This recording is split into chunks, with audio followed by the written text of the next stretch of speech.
Welcome to the 603 Stories Podcast, a monthly mental health podcast made by young adults for young adults, where we share stories, make connections, and find hope. Any ads throughout this podcast are not associated with 603 Stories or the 603 Stories Podcast. There will be sensitive subjects discussed during this podcast. Should you need support, the 988 Suicide and Crisis Lifeline is available 24/7 by calling or texting 988.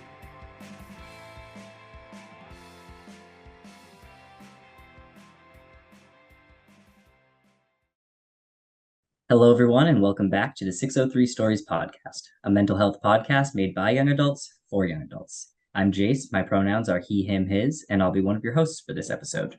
Hi, I'm Sam, my pronouns are he, him, and I'll be your other host. Before we dive into our topic of how legislation impacts our mental health, part 2, I would just like to remind all of our listeners that Jace and I are not mental health professionals. We are simply two young adults who are passionate about mental health and enjoy sharing these important discussions with you. We would also like to remind today's listeners that, like mental illness and suicide, NAMI New Hampshire is nonpartisan. We support policies that help people with mental health conditions and their families, and collaborate with diverse stakeholders on shared goals to improve the lives of individuals affected by mental illness and suicide. So with that being said, let's jump right in and meet our guest for today's episode. Welcome, Senator Jeanne Shaheen. Let's start off by having you tell us a little bit about yourself. I started out as a teacher right out of college. I taught at Dover High School, and then I taught again in Mississippi.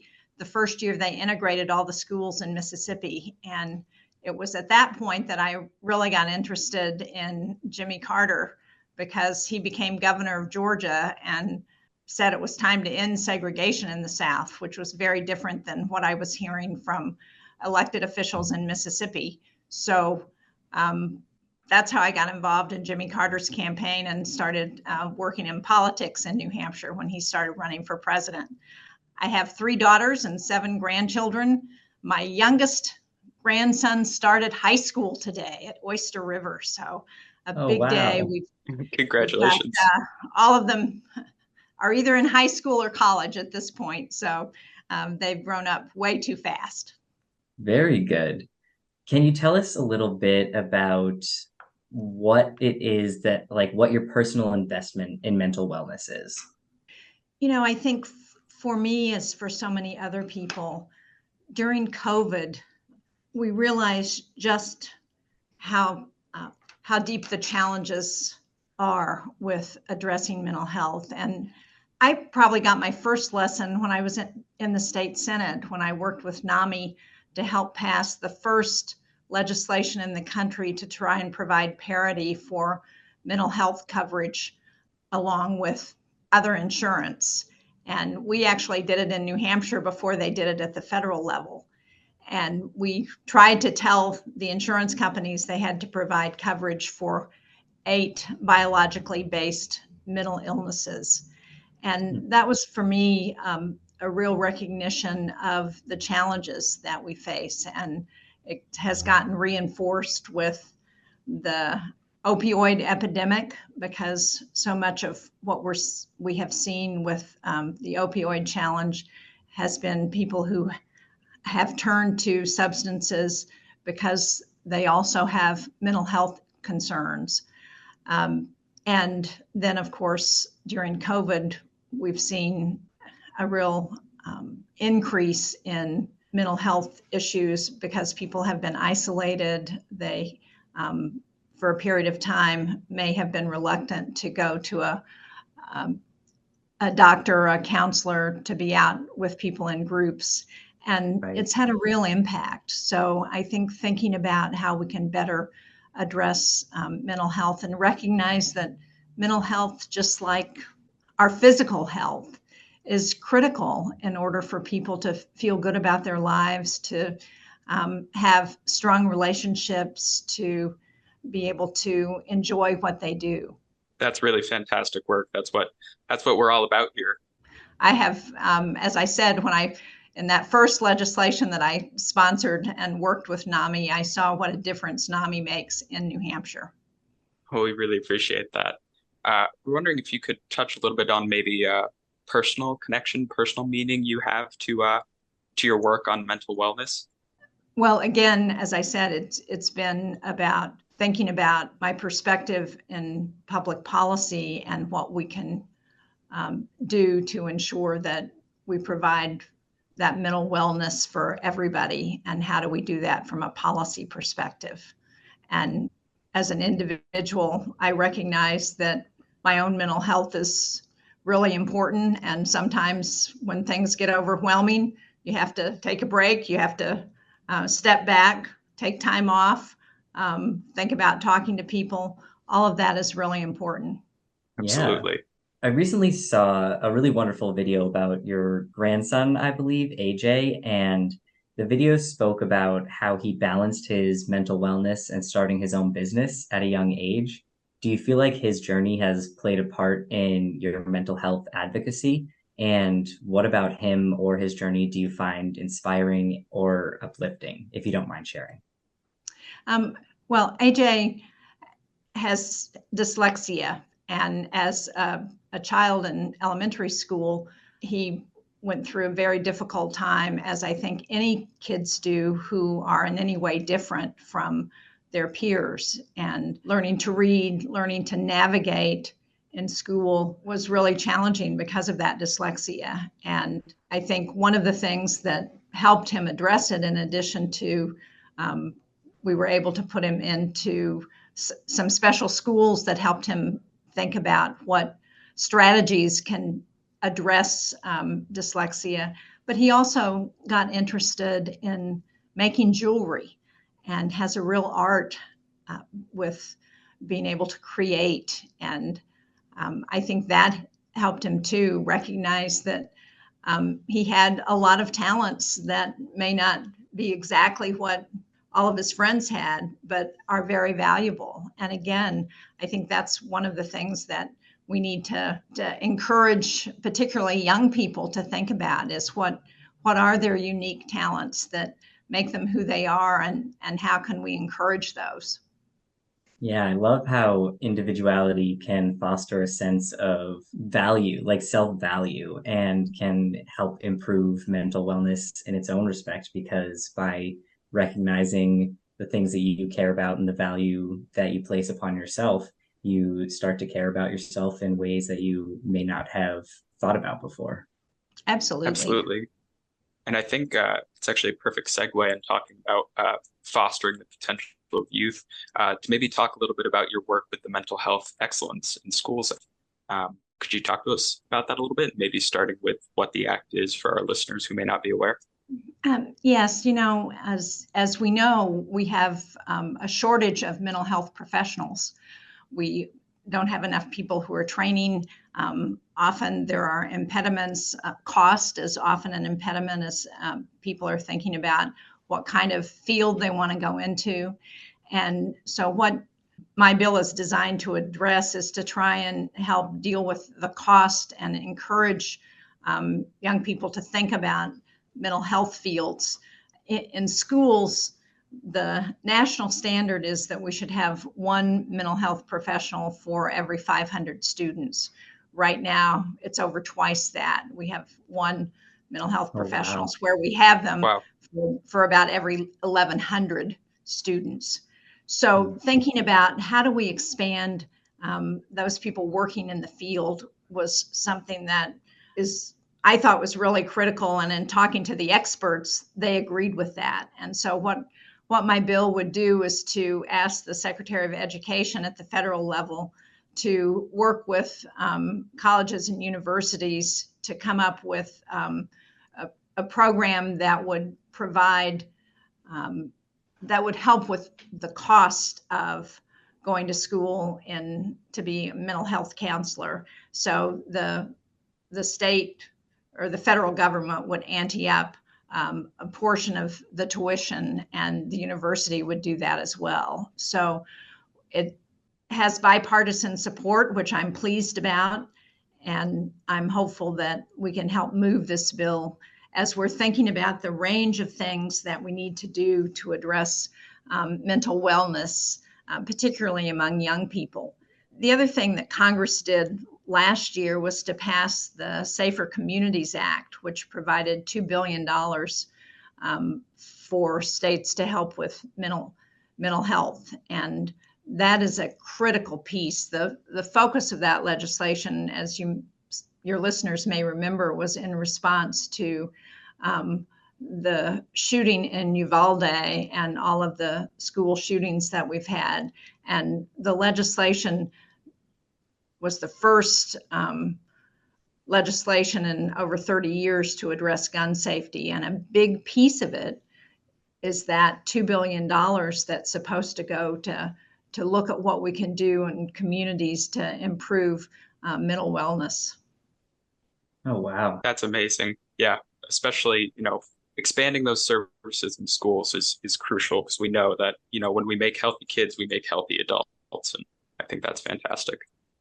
Absolutely. The other thing I worked on this year, as we're going through the appropriations process, I serve on the appropriations committee. And one of the things that I heard from my granddaughter, and we have also had calls to our office about, is the fact that when the COVID emergency ended, you may remember that during COVID, if you were, you could get work through telehealth with a mental health professional. Mm-hmm. And unfortunately, when that emergency ended and the law went back into place, it said that if you go away to college and your mental health counselor is in a different state because the counselor or the psychologist is still in your home state, then you can no longer have that telehealth relationship. And that's created a real challenge for a lot of young people, because that relationship, as we know, is really important as we're thinking about what we need to do to address mental wellness. So we got legislation in one of the appropriations bills to direct the federal government to fix that piece so that young people who go off to college can still maintain that relationship with their counselor. So can you talk to us a little bit about your experience talking to students at Bedford High School about the Mental Health Excellence in Schools Act, hearing about their thoughts and sort of why it's so important to speak to those directly impacted by the acts and bills that you're working on? Yeah, I had a really good meeting with students at Bedford, where they have a program that they told me is one of a kind in the state of New Hampshire, where they start in the younger grades. The students who participate mentor younger kids, and they deal with different challenges around decision making and mental wellness. They talk about substance use disorders. They talk about suicide prevention. They talk about other mental health challenges that young people face. That smoking and vaping is one of the things that they also talk about. And it was really impressive to hear from the students that I met with how they feel like they're making a difference, and how that has helped them as they have been faced with challenges in school and in life, in making decisions and in trying to maintain their mental wellness. I also had a really good meeting that NAMI joined me for down at Dover High over a year ago. And what I heard there is the same thing that I heard in Bedford, really. And that is that what they try and do is be a resource. So not engage in counseling or try and provide answers for students, but to try and help their friends and anyone that they recognized as having mental health challenges, to try and connect them with resources for people who could help them. So with NAMI and with the school counselor and with other people. And I was very impressed by that, and by the commitment that both student groups had to thinking about how they could help their fellow students and how they could ensure that anyone who was having difficulties got to the right place to get help. That's very moving. I think that's one of the things that's most important to us, is thinking about how we can encourage and empower youth to really take care of themselves and take care of each other and get involved in their communities. I think related to that, why do you think young adults should really be trying to be active participants in local legislation, in their community government, things such as that? I obviously, as somebody who has been involved in politics for a very long time, think it's really important for young people to get engaged because it affects your future. But Right. I would also say it's not just about getting involved with legislation and politics. Um, it if it's also about giving back to your communities, getting involved in service. Um, all of that is important, and it gives. I think it gives a feeling of self-worth when you see that you can make a difference for somebody. And as I think about the young people who I've had a chance to work with in my Senate career or when I was governor, one of the things that I hear from them and still hear from them regularly is that they want to work in my office, work in government, work in politics because they want to make a difference. They want to make the world a better place. They want to improve the lives of other people. And I think there's no higher calling than that.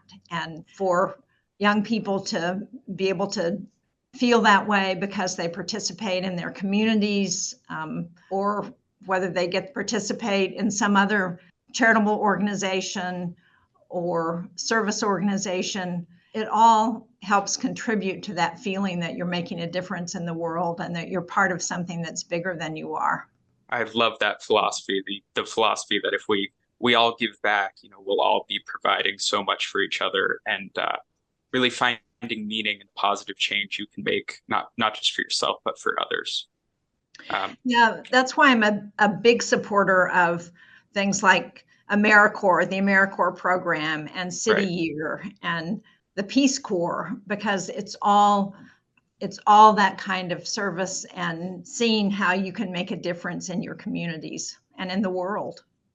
Yeah, that absolutely. Those are fantastic programs, and the people who take part in them should be very honored. Absolutely. And we should all be appreciative of what it takes for people to contribute in that way. So as we start to reach the end of our time today, wanted to ask if there was one thing you wanted our listeners to walk away with today, what would that be? Well, first of all, it would be to pick up on what we were just talking about. It would be to say, I hope they'll get involved in something that they're excited about, participate in their community, whether that community is their town, their school, their university, their job site, whatever it is, get involved and think about how you can contribute to that. But also, as you're thinking about how to take care of your own mental health and maintain mental wellness, don't be afraid to ask for help and to reach out to other people. And if you have a concern, remember you're not alone, that there are a lot of people who want to be helpful. It's just a matter of reaching out and finding out where the best place is and who can provide that help. That's really the key. It takes a village to do anything, and we really need to learn to lean on each other, but also provide for each other. And that's, I think, part of what we're doing here and what you're doing all the time. And we really just want to thank you for joining us today, taking time out of your busy schedule to try and talk to youth about the progress we're making in the state. And we really just want to thank you for all you do. I really appreciate the opportunity and think that Sam, you and Jace are really doing a service by doing these kinds of interviews and letting people know what to be thinking about and where to go if they need to talk to somebody or need help. So thank you. Thank you very much. It means the world. So let's take a minute to talk about some of the takeaways that we got from this episode. Sam, do you want to start? Yeah, this was a really refreshing conversation to be able to speak directly to someone that does this work in Washington. I feel like it can be really hard to sort of see the full picture of everything going on, not only in our state, but in our country. And that can be very overwhelming, being like right up close against the issue and not being able to get perspective on it. So it's really amazing to hear directly from the people doing the work. it instills a certain sense of hope when you realize you're talking to an actual person who's doing the work and not just this vague person in the distance. So it was just really refreshing to be able to hear directly from Senator Shaheen. Yeah, so true. And what I found really interesting was the conversation that we had on how community engagement on any level is important and can help people of really every age, not just young adults, but can help all of us develop and or improve our sense of self, which in turn can help us improve our mental wellness as a whole. And policy and advocacy are just one of the many ways to do this. And especially when it comes to policy and advocacy, taking part in these community efforts can really have a direct impact on our future and the culture that we live in. And so it was really interesting to see not only what's happening in Washington, but also to see the importance of our efforts on a grassroots level, because the work that we put in really does pay off. And just having Senator Shaheen on with us today has been absolutely incredible, because it shows that our representatives and the people in Washington that are making these bills and passing these acts really do listen to us and make time to make sure that they are representing us in the best way they know how. Absolutely. That connection between us and our officials and that feeling of, actual agency and being able to reach out to them and make change is so important. Yeah. All right. So we want to say thank you again to Senator Shaheen for joining us today. We appreciate you taking the time to speak with us and sharing your insights. And we wish you the best of luck with your future legislative efforts. And as always, thank you to our listeners. Your engagement with this podcast gives us the ability to continue sharing stories like these from our community. If you liked today's episode, consider sharing it on social media. And if you're interested in more 603 Stories content, visit us at 603stories.org or on Instagram by searching at 603 Stories.